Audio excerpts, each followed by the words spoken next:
Hey, Madison, great question. I think let's just first start with writing out what the equation is for potential energy, which is just the mass of the object multiplied by the acceleration due to gravity and multiplied by the height h. Now, I think what might be confusing you in this question is this h height, because it's relative. It's all dependent on what you want to call zero height. So, which means that potential energy is relative, which is kind of weird to think about. And the reason for that is because all potential energy tells us is what can potentially happen.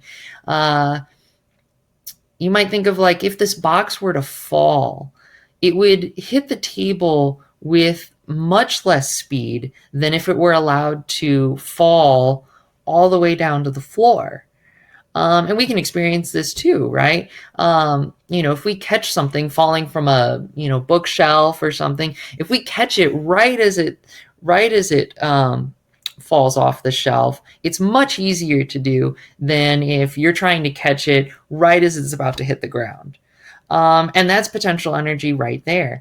It is this idea that more can happen when an object falls falls at a greater height than not. So you can also think of like, in those cartoons, you've got a piano being hoisted up a skyscraper. If the piano is only dropped 2 feet, not much happens. Maybe the legs get scratched or something. But if it falls from a story, 2 stories, 40 stories, you're going to break that piano and, potentially anyone that's underneath it. So potential energy is really just honing back in this idea that it's all about what can happen relative to some point. So all this question is asking, what is the potential energy if the box were to fall, just to the height of the table? And what is the potential energy if the box were to fall just to the floor? And so our height then can just be this distance from the shelf to the table and the distance from the shelf to the floor.